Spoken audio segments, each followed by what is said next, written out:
আজ মালদার রতুয়া ১ নম্বর ব্লকের বিভিন্ন গ্রাম পঞ্চায়েত এলাকার বাসিন্দা বিডিও অফিস ঘেরাও করে তীব্র বিক্ষোভ দেখালেন।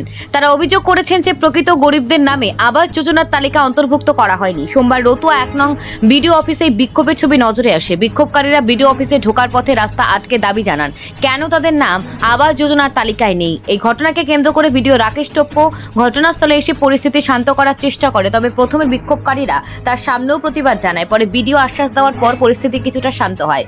বিডিও রাকেশ টোপ্পো জানান, যাদের কাঁচা বাড়ি রয়েছে অথচ নাম তালিকা নেই তাদের আবেদনপত্র জমা দিতে বলা হয়েছে।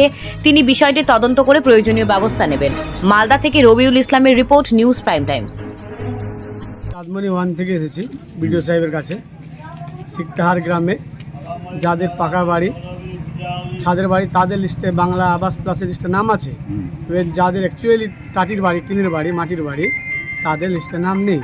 বিডিও সাহেবের সাথে কথা হলো, বিডিও সাহেব বললো যে আমাকে লিখিত দাও, আমি তদন্ত করে দেখছি। আমার গ্রামে 25-30টা মতন বাদ আছে। টাটির বাড়ি, একদম টাটির বাড়ি, টিনের বাড়ি। ওদের খেটে খায়, নিজের সংসারে চালাতে পারে না, ওদের টাটির বাড়ি আছে।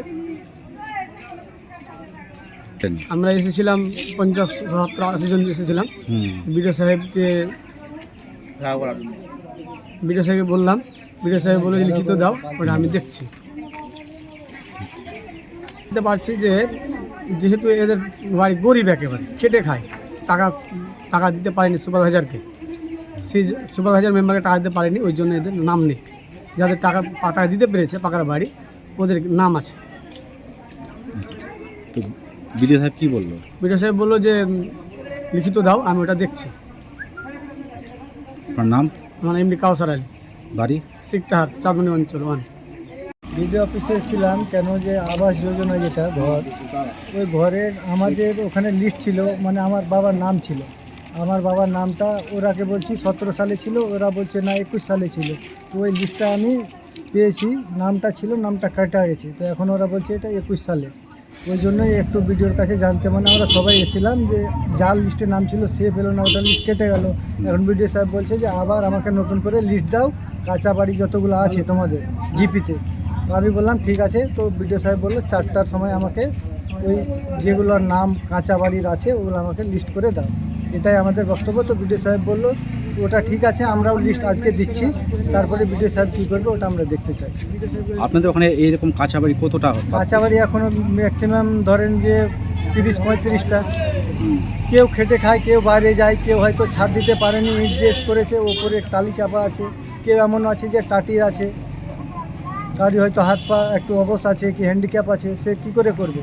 ওই সব লোককে পাওয়ার যোগ্য, কিন্তু ওরাই পাচ্ছে না। কি মানে না ঘটছে লিস্ট বাই, ধরেন যে আমার কাছে টাকা চাইছে, আমি টাকা দিতে পারি না, আমার নামটা কেটে গেল। লিস্টে আসছে, ওটা সরকার থেকে আসছে, কিন্তু আমারটা কেটে যাচ্ছে, আমি টাকা দিতে পারি না বলে আমারটা কেটে যাচ্ছে। কারা টাকার বিনিময় করছে? টাকা এখন যারা আছে মেম্বার, প্রধান, কি সবাই তো ওরা ভাবছে কেউ আছে, ওটা তো আর আমি নাম জানি না, টাকা আমি দিতে পারি না, আমার হয় না। এটাই আমাদের বক্তব্য ছিল আজকে। আপনার নাম? আমার নাম সাফিকুল, বাড়ি? বাড়ি রাধানগর, কোন গ্রাম পঞ্চায়েত? আমাদের বাহারা।